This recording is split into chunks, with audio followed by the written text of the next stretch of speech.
last week. Zo layers.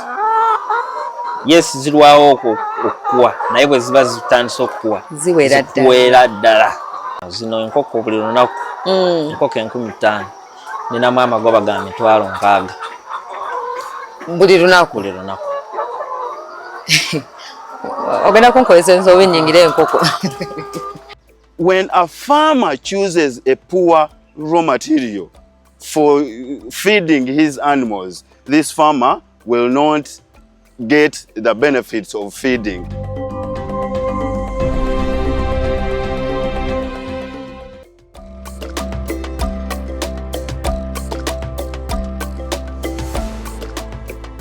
Welcome to this episode of NTV Seeds of Gold, the show that shines a spotlight on innovations transforming agriculture and adding value to farmers across the country.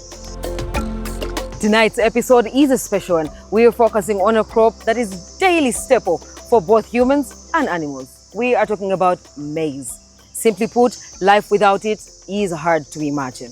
The biggest challenge, managing weeds in maize, now has a solution. The garden that we are at the moment was sprayed about 2 weeks ago, and we can see Metrazin Gold in action. We have a control on a side that gives us a very good comparison of if we had not controlled the weeds, at what stage would the weeds be at.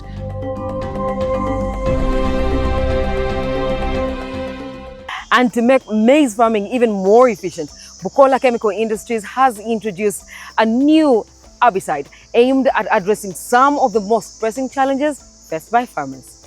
Metrazin Gold is here, tasted, approved, and ready for the field. Let's take a closer look.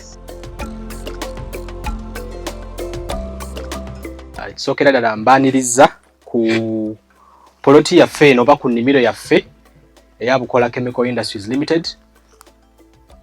Nkola yaffe mu kitongole okunoonya obuzibu oba okusoomooza abalimi kwe bayitamu bulijjo.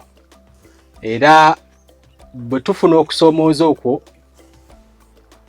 tulina ttiimu evunaanyizibwa mu kunoonyereza n'okunoonya. Okunoonya n'okunoonyereza ku ddagala erisobola okugonjoola obuzibu bwe tuba tusanze mu nnimiro z'abalimi.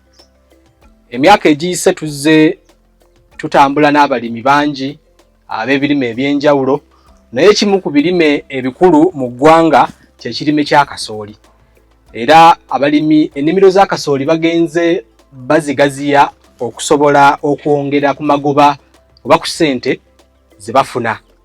Nga bwe tukimanyi, kasooli kye kimu ku mmere eriibwa almost mu buli kitundu kya Uganda, naye nga ate ebbeeyi ya kasooli etera okukyukakyuka ennyo, ebiseera ebisinga nekkira ddala wansi, ng'omulimi afunyeemu y'oyo omulimi alimye ekinene.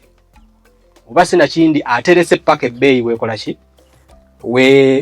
Weetererera oba weerongookera.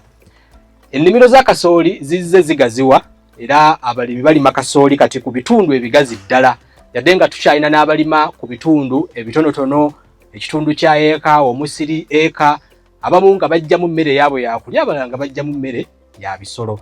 Kati bwe tuba tutunuulidde abalimi abalima emmere ey'okutunda ey'akatale, ennimiro gye zikomye okugaziwa n'okukaluba kw'emirimu egimu ng'okukoola oba okujja omuddo mu nnimiro.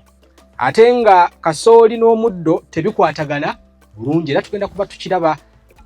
Ennimiro yaffe eno tugikozesezza okugezesa n'okukakasa eddagala eppya lye tuleese katale erigenda okuyambako omulimi wa kasooli okujja omuddo mu kasooli ng'akozesezza ssente ntono, ng'akozesezza obudde butono, ate nga asobozesezza kasooli we okukula obulungi n'atavuganyizibwa muddo, n'avaayo bulungi n'amuwa amakungula amalungi.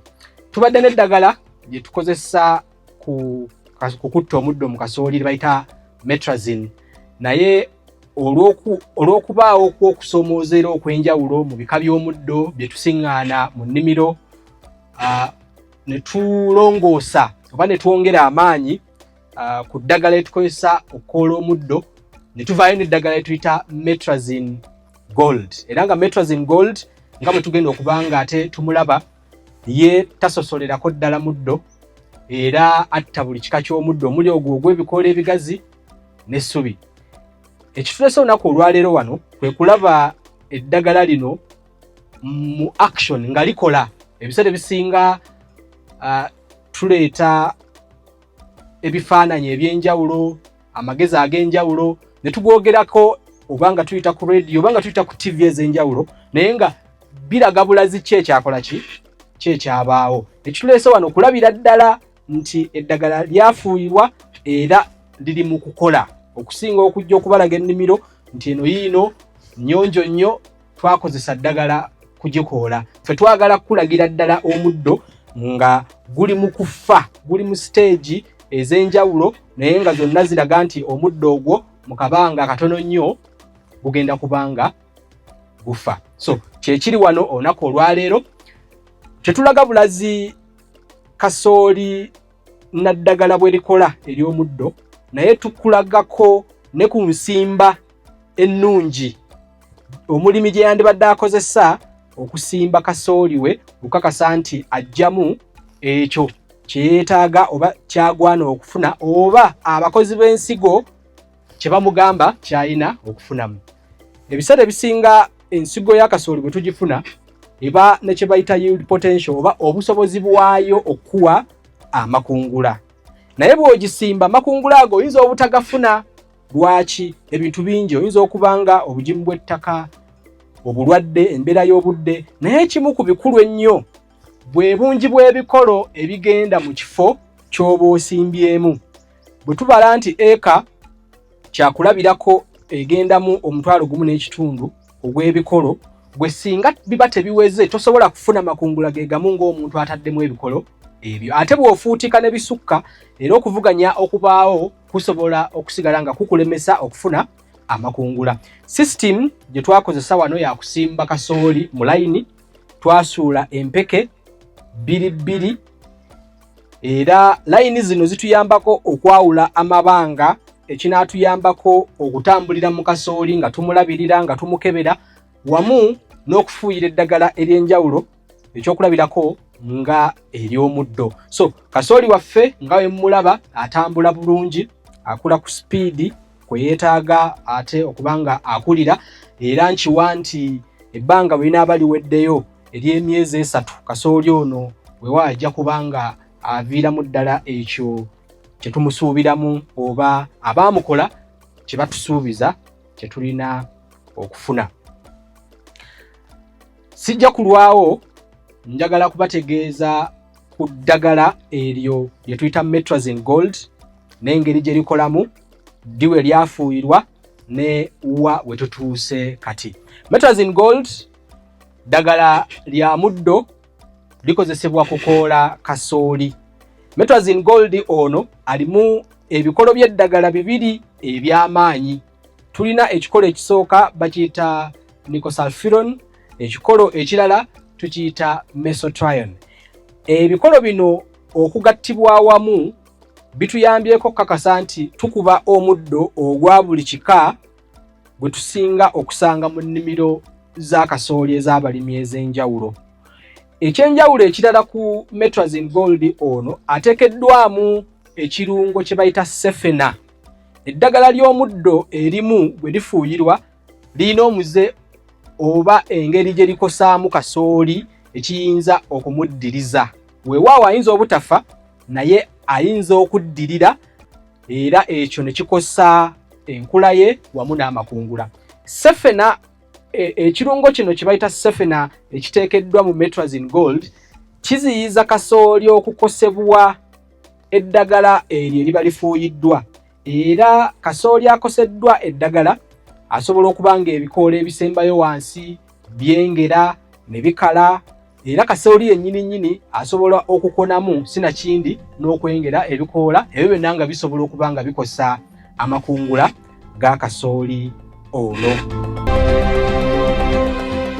So mbaaniriza bassebo ne bannyabo, ogenda kubanga olaba omuddo ogw'essubi nga gukala, omuddo ogw'ebikoola ebigazi nga nagwo gukala, kati obuddo obunafu naddala obw'ebikoola ebigazi bwo bwe bwasookera ddala okufa. Tuli mu wiiki ya 2 olunaku olwaleero z'ennaku 14 naye ku nnaku 14 osobola okulaba nti ennimiro yaffe already obuddo obunafu obwo obusooka obuddo obugonvugonvu ssere n'omuddo omulala gwo already gwakala dda era mu nnaku 7 gwo already gwali gutandise okukala. Nnaku 14 zigenda okuwera olunaku olwaleero nga gwo already gukoze eki gukaze. Mu ngeri eyo obuddo obwo n'omuddo guno guli mu kkala tebisobodde kuvuganya kasooli waffe na kumuziyiza kukola kyalina kukola. Ekimu ku bikulu kye tulina okumanya nti ensonga esinga okuba enkulu lwaki tujja omuddo mu kasooli kuziyiza muddo ogwo kuvuganya na kasooli waffe. Singa oleka omuddo mu kasooli, omuddo gusobola okukozesa emmere, ebiriisa, amazzi n'ebbanga eryo eriba mu nnimiro okusobola okukula ku sipiidi y'amaanyi n'okusinga kasooli. Kasooli waba tafunye emmere eyo aba tajja kukula nga bwe yeetaaga era aba tajja kukuwa ky'oba olina kufuna. Etteeka ery'okulima okuluŋŋamu kye nanditadde mu lufuutifuuti nti good agronomic practices litugamba nti kasooli ennaku 3 ezisooka talina kubaamu muddo. Z'ennaku omuddo gwe zisobola okukozesa okuvuganya kasooli waffe n'okumulemaza era n'okumulemeseza ddala okutuwa kye twetaaga.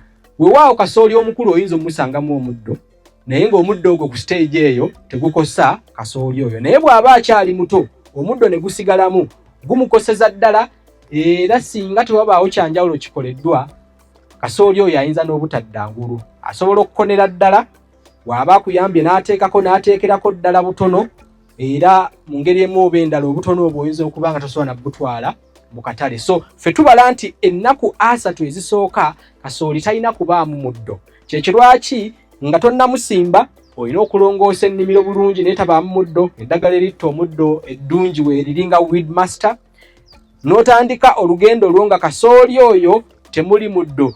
Bw'oba ng'olongooseza bulungi mu wiikisi 3 tusuubira obuddoddo obutono okutandika okubanga bumera. Kati mu wiiki ey'okuna bwe mwezi nga gumu kasooli ng'asimbiddwa, awo nno we tukuweera amagezi okutandika okukoola kasooli ng'okozesa eddagala lino lye tuyita Metrazin Gold. Abamu batera otubuuza nti kasooli wange wa wiiki 2 ntandika okukozesa eddagala lino. Ekyo nno nga ansa yandibadde nti osobola oddikozesa olw'okuba kati ddyo lino lirimu kye bayita sefena, naye ekyo kitulaga nti enteekateeka teyali nnungi olw'ensonga nti bw'oba oteeseteese bulungi wiiki 3 ezisooka oba 2 ku 3 ezisooka tetusuubira kasooli kubaamu muddo. Mu wiiki ey'okusatu n'ey'okuna we gutandika okumerera ate awo akaseera ak'okubanga okoola kaba katuuse. So ekyo nno nga kikulu ddala ku ndabirira ya kasooli ku nsonga y'omuddo. Akasembayo nga tugenda okufuna ebimu ku bibuuzo bye muyinza okuba nga mulina olwaleero, kali nti kasooli waffe bwe tuba tumufuuyiddemu eddagala lye tuyita Metrazin Gold mu kutta omuddo, tusuubira nti omuntu akikola mu wiiki ey'okuna oba ey'okusatu ku y'okuna paka kunga ku y'okutaano awo togenda kuddamu kwetaaga kuteekamu ddagala lya muddo ddala lyonna olw'ensonga Metrazin Gold ayina obusobozi obw'okutta omuddo oguba gumeze ate n'aziyiza n'ogwo ogutannamera okumera. Engeri gy'akolamu yeewuunyisa nti asobola okuziyiza ensigo y'omuddo okumera naye ate n'oluddoddo olwo oluba luliwo aluziyiza okukula, kitegeeza nti aluziyiza okwongera okufuna emmere okuva wansi mu ttaka, nti ne woba olusanzeewo wano nga lukyaliwo oludda olwo luba terukyasobola kufuna mmere. Era bye bimu ku birutta nti mu kugezaako okwekolera emmere okukula omuddo ogwo guba tegukyasobola kukula era gukomaawo. Gwe mugenda okulaba wano wonna era mujja gulaba nga ogusinga ku gwo gwasigala awo ku stage we twafuuyirira tegweyongerayo kukula. So naye gubanga gukyaliwo ko nga guli mu kukala tegukyayina ngeri yonna gye kukola ki gye gukosa kasooli waffe. Era omuddo guno gugenda kuba gukyeyongera okufa we tunaayingirira mu mwezi ogwokubiri nga kasooli waffe awezezza emyezi 2 tukyasobola okudda wano ne tulaba nga ennimiro yonna nnyonjo ddala nga temuli yadde n'akaddo n'akamu. Ndi mweteefuteefu okuddamu ebibuuzo nga 3-4 bye muyinza okuba nga mulina. Ekibuuzo nina 2. Ekisooka, senga manfuyidde Weedmaster nga ngenda kusimba naalimaze ennaku mmeka oba nakyekize budde ekyokuddamu okusimba nga maze okufuuyira Weedmaster. Ekyokubiri, sisobola kukuba jjinja lino erya Metrazin Gold mulundi gumu ngenda kusimba nga bw'ogambye nti attira ddala omuddo obudde bwonna nga kasooli paka lwalikula. Ne sikozesa Weedmaster ne nkozesa lumu Metrazin ne ndyoka nsimba ekimera kyange ne sisobola ate kuddamu kukifuuyira oba olyawo nga maze kasooli oyo okumera. Ebibuuzo byange 2. Yanziza nnyo. Ekibuuzo ekisooka ekya Weedmaster bwe tuba tumufuuyidde nga tulongoose ennimiro, wandiiseewo nnaku mmeka omulimi okusimba oba okukozesa awo waba afuuyidde? Ekituufu ekyokukola kiri nti bw'ofuuyira Weedmaster ensonga emukufuuyisizza kutta muddo, osobola okukolerawo emirimu gyo.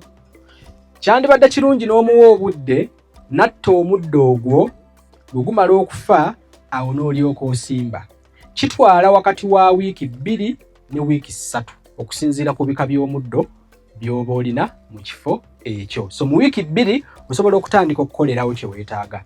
Singa ojja mu wiiki emu n'otandika okulima, osobola okuggyayo omuddo guno wansi n'ekikolo, omuddo ogwo ne gulekeraawo okukula oba ne gulekeraawo okutambuza amasanda ge twanditutte ng'omusaayi gw'ekirime. Amasanda ago ge gatambuza eddagala. Singa galekeraawo okutambula, we gakomye n'eddagala erigalimu n'omuddo ogugenda okulekeraawo okukala. Ate nga tulina omuddo ogukozesa emirandira okukula. Singa obulandira obwo buba tebunnatuuka mu ddagala n'oguggyayo, ebiseera ebisinga omuddo ogwo gusobola okuddamu ne gukola ki? Ne gukula. Oba singa mu kulima obulandira obwo obutema, kyakulabirako ennanda tukimanyi bulungi nti erina ennyingo. Buli w'ogitemamu obanga atonzeewo ensigo endala. So mu biseera ebyo bw'okikola nga omuddo ogwo tegunnafa, obuddoddo bw'olese wansi mu ttaka obutannafuna ddagala busobola okuddamu ne bukula, oba tofunye mugaso mujjuvu yadde era oba osinze oli atakozesezzaako yadde. So olindako omuddo gufe wiiki nga 2, awo omulimu gwo obeere ng'osobola okugukola. Ekibuuzo ekyokubiri kibadde kibuuzo kya lukujjukujju nnyo era nkwewuunyizza olw'okuba nga otubuuzizza ekibuuzo ekyo olunaku olwaleero. Kituufu, mu kulowooza okusinga omuntu yandigambye nti singa omulimu guno ogw'okufuuyira omuddo n'okuziiza ogwo okumera ogunaamera wamu ngukola, nja kuba seetaaga kuddayo. Naye bwe tuba tulima tutunuulira ebintu bingi, ekimu ku byo ekyo ky'okola kirina nkwatagana ki n'ekyogenda okufunamu. Nti bw'obala nti eddagala lino ne tuyita Metrazin Gold ogenda dikozesa okutta omuddo ate obeere nga teweetaaga kuddamu kukoola, oba bw'otatunuulira nsonga ya bbeeyi kyakulabirako nti Metrazin Gold bw'oba omwetegerezza, ebbeeyi ya Metrazin Gold weewaawo ekwatagana bulungi nnyo n'okuteeka ekyo n'okufuuyira omuddo mu kirime ng'oledde kikuze olw'ebbeeyi oyedde gye kiba kikoze eki. Ensigo bw'evaayo wansi n'ereeta ekirime, value y'ensigo eyo eba tekyenkanankana na value ya kirime. Ekirime kino omuwendo gwakyo guba gukoze eki? Guba gulinnyo olw'ensonga kigenda kuvaako omunwe ogulina ensigo nnyingiko. So oba olabirira value empya. Kyekisooka. Ekyokubiri, eddagala lino lye tukozesa engeri gye littamu omuddo guno ogw'ensigo obutaddamu kumera nti libeerawo kungulu. Omuddo ogumera mu nnimiro yaffe ogw'ensigo gubeera kungulu. Ogwa wansi, ensigo eri wansi tesobola kumera paka lwedda kungulu. Olw'ensonga ensigo ekozesa emmere gyeterese okumera. Katonda yatonda ensigo ndowooza nga agitaddemu okumanya nti singa etandika okumera ng'ekyali wansi ate ng'emmere gyeterese ntono, emmere eyo tejja gisobozesa kugisindika paka wabweru wa ttaka kutandika kwekolera mmere yaayo. So bw'eba ekyali wansi ddala tekola ki?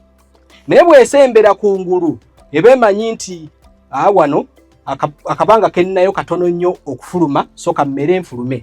So bw'oba omufuuyidde ate nojja n'osima ekinnya, eddagala lino lisobola okugamba bw'osima ekinnya ettaka erigenzeeko eddagala lisobola okudda wansi. Kati wansi eyo ate bw'oteekayo ensigo yo ey'akasooli, nayo bw'eba evaayo esobola okufunamu obukosefu. Lwaki? Eba tennafuuka kirime kutandika kulwanyisa oba kumenyaamenya ddagala eryo butalikkiriza kugikosa.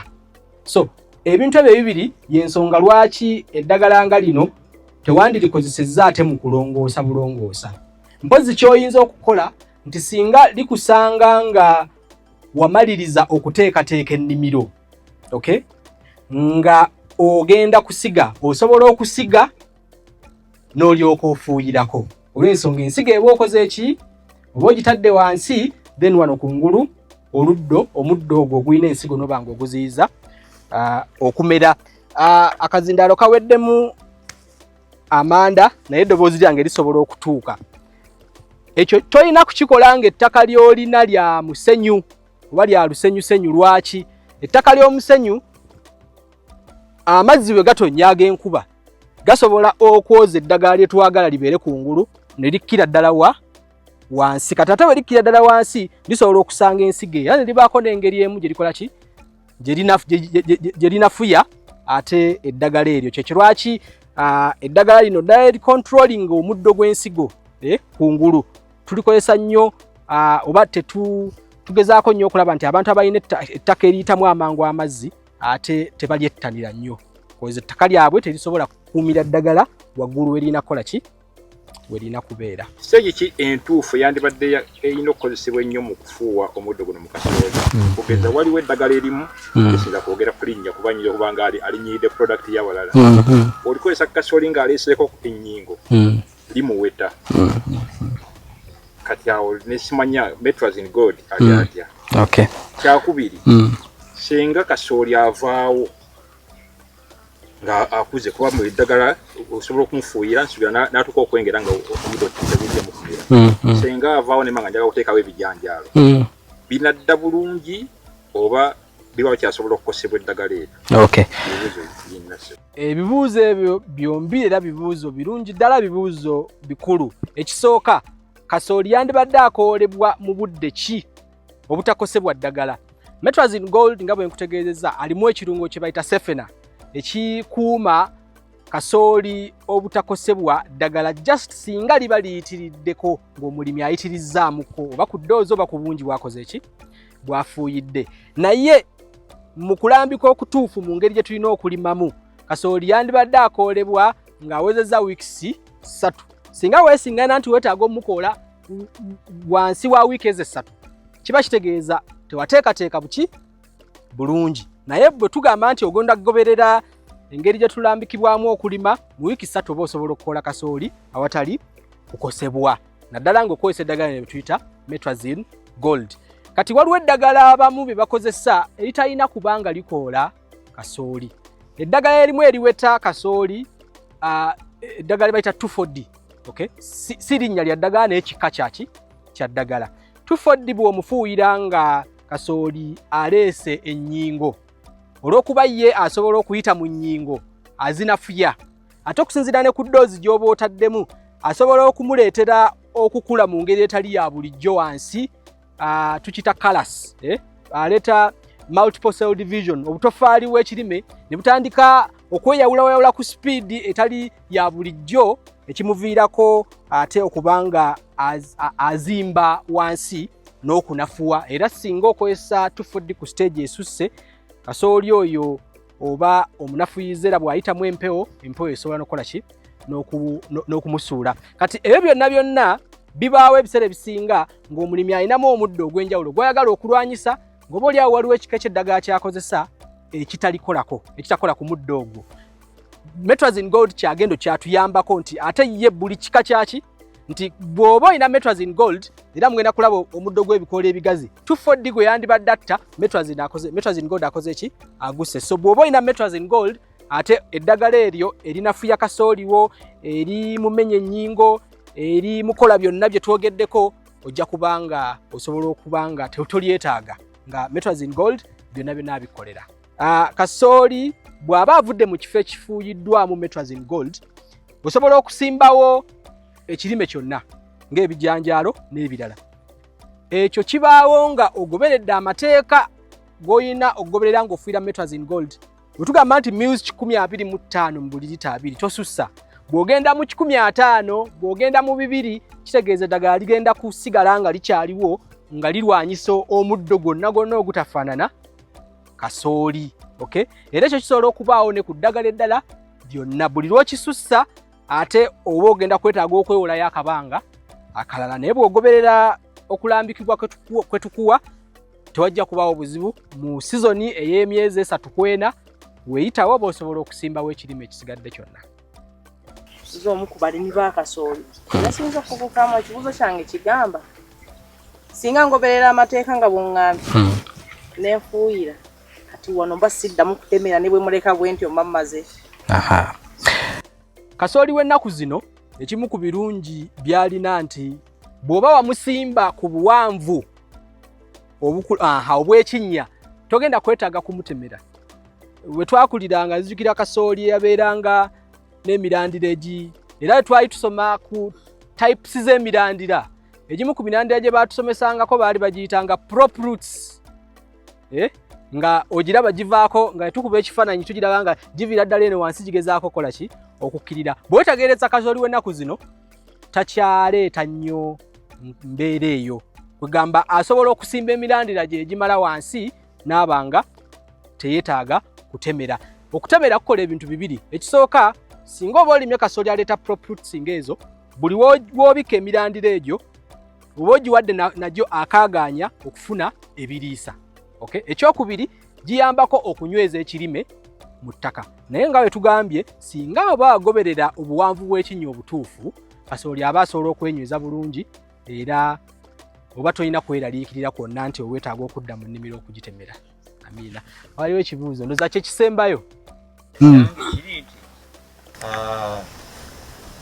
Metrazin ono akola kasooli yekka osobola omuteeka mu kirime ekirala n'akikosa oba obutakikosa? Weewaawo kibuuzo kirungi. Metrazin Gold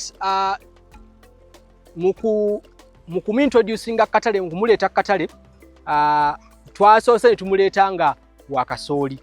Eddagala ebirime eby'enjawulo biba n'eddagala ery'enjawulo eribikoola. Olw'ensonga ebirime ebyeyisa mu ngeri za njawulo era mu kukola eddagala erikoola ebirime soka kwetegereza neeyisa ya kirime ekyo. Eddagala erikikoola nga tekikoseddwa ne liryoka likola ki liteekebwateekebwa. So Metrazin Gold essaawa zino agezeseddwa n'akakasibwa mu kutta omuddo mu kasooli. Naye olw'okuba twongera okugezesa n'okunoonyereza ebintu eby'enjawulo twagala ate genda mu maaso mugezesa ku bikajjo. Olw'ensonga ebikajjo ne kasooli biina byebifaanaganya bingi. So kye tuddako kwe kugezesa Metrazin Gold mu bikajjo era singa tuba tufunye results ezitukakasa nti asobola okukoola ebikajjo nabyo nga tabikosezza tujja komawo tubategeeze nti tulina amawulire amalala amalungi. Metrazin Gold asobola okukoola ekirime ekirala. Ebirime ebirala nabyo birina eddagala eribikoola. Eddagala erikoola ebijanjaalo soya nalyo we twaligezesa dda ne tuliteeka katale baliyita potent. Eddagala erikoola ennaanansi twaligezesa ne tuliteeka katale baliyita ametrin.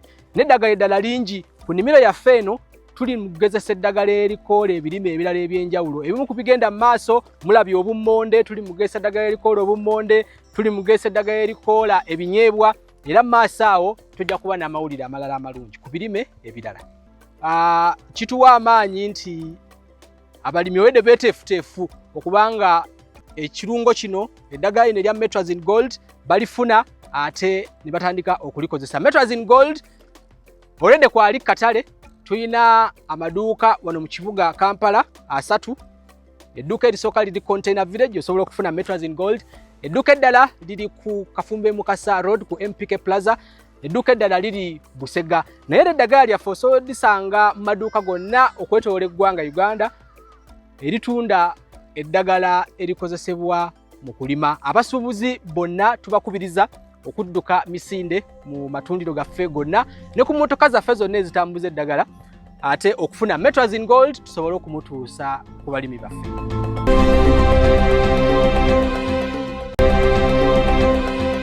Behind every breakthrough is a team of dedicated minds, and tonight we shine a light on one of them. Joining us is Waswa, a researcher at Bukola, to walk us through what Metrazin Gold is all about and how it works. I mostly do researches, as you can see here. So today we are here, we have launched our Metrazin Gold. It is a very effective herbicide which works very well in controlling different weeds within the maize. As you can see here, we did the weeding when the maize was still young, but it is germinating very well. And when you look at the weeds here, we did the weeding when the weeds were still young, and after applying the herbicide, the weeds never continue with the germination. So we have different kinds of weeds here. As you can see, this one that I'm holding here, it is drying. Although it is not so fast, but it is drying very well, and this is within just 2 weeks. So it is trying to dry, and we are sure that by the 3rd week, all weeds within this garden will be dry. In most cases, what I could advise farmers is to do the weeding, as my colleague was explaining earlier before. Do the weeding within the 3rd week after planting, when the maize is already out. Do the weeding earlier so that the herbicide can be effective, and then the maize can grow very fast, look healthy without any competition. Basically, that's what I can say about this herbicide. It is very effective, having different active ingredients, and it is very good to control weeds at the early stage. When you move around and then you look at within this garden, you will have a look at where we did the control. The maize that we had control look different from the maize where we did the control, where we applied the herbicide. The maize is looking different from where the control is, where we never applied any herbicide. So when you look around, you will try to compare within this plantation. You can have a look here. This is where we did the control. Control meaning that we never applied any herbicide here. And when you look at the maize, it is not looking so good compared to the maize where we have done the herbicide control. Here the maize is a little bit growing, but not looking so nice compared to the other side. So it is better you do the weeding at the early stage so that the maize can grow very fast. Management will be easy, all the agronomic practices will be easy. When you look here, the weeds have almost overcompeted with the maize, which is not good. And what I could say about this, if you decide to apply the herbicide when the weeds have already germinated to this stage, this would not be good, and the herbicide may not be very effective to control these weeds because they have really overgrown, and you will take a lot of herbicide to control this. So it is better you do the weeding at the early stage of around 3 weeks when the maize have already germinated. Gwonna gugenda gukalira ddala.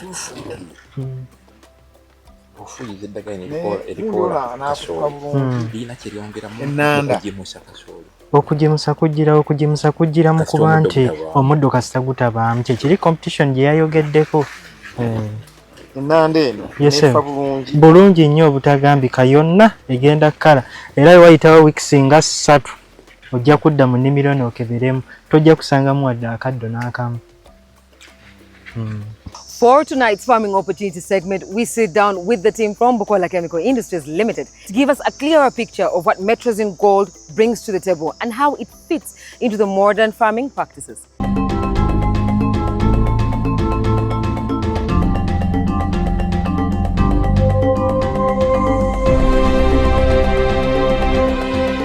Yes, exciting news today. We are launching a brand new herbicide called Metrazin Gold right here at our trial site in Lungara, Mpigi.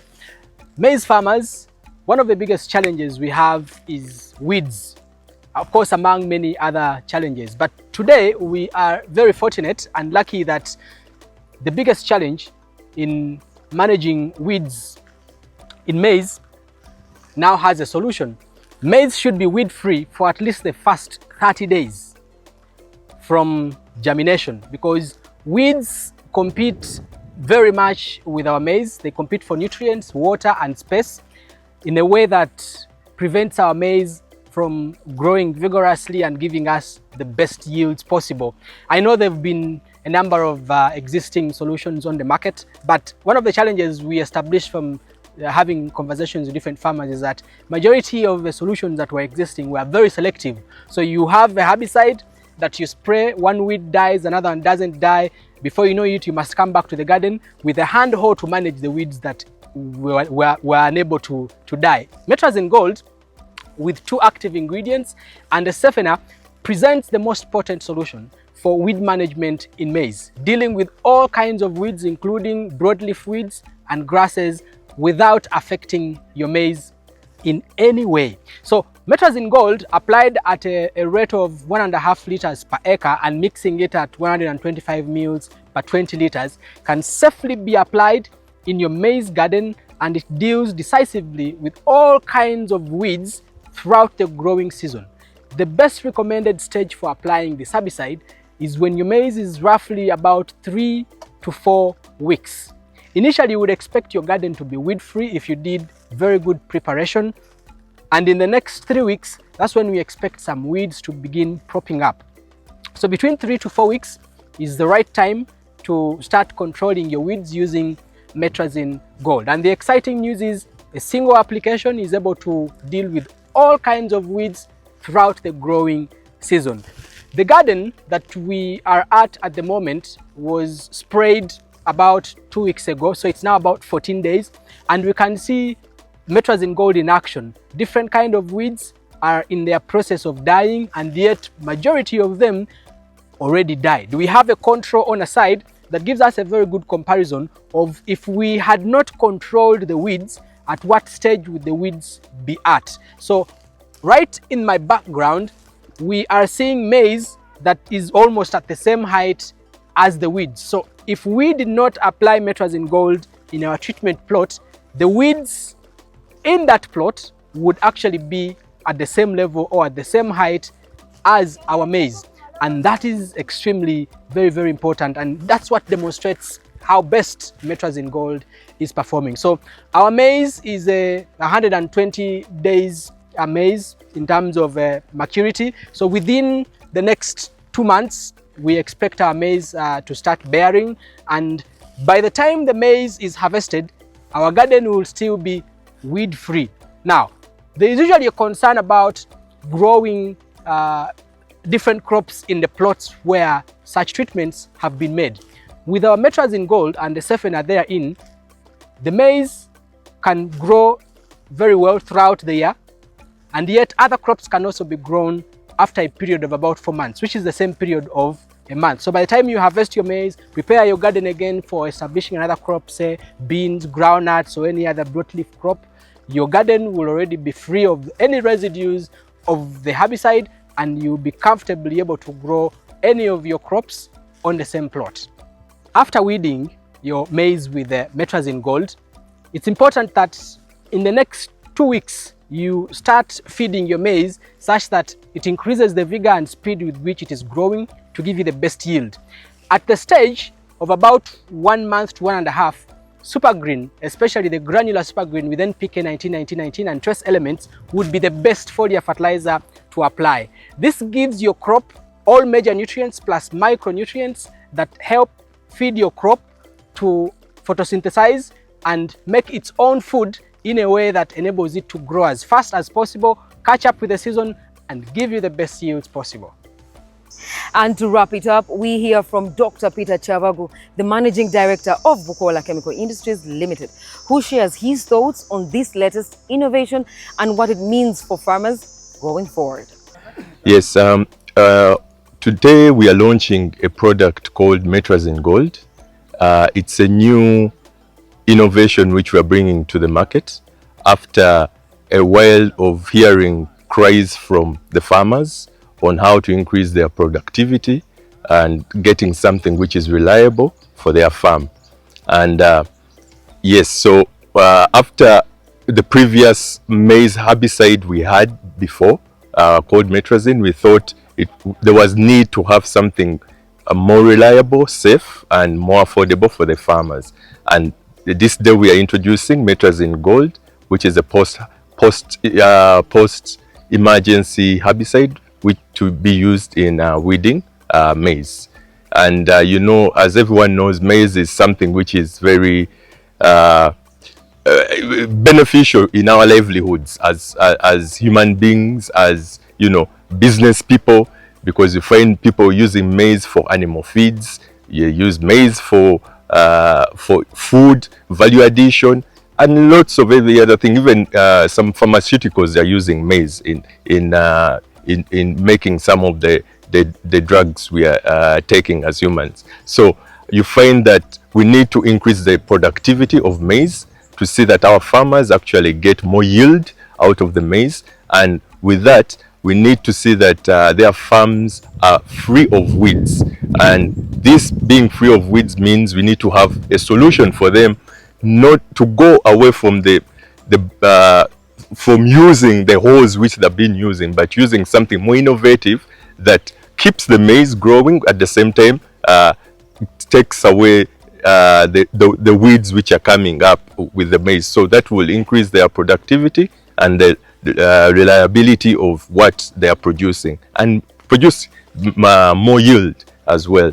And we are very pleased and happy that after years of research and development, we have come to this place where we have been doing our tests to see that we unveil the Metrazin Gold herbicide.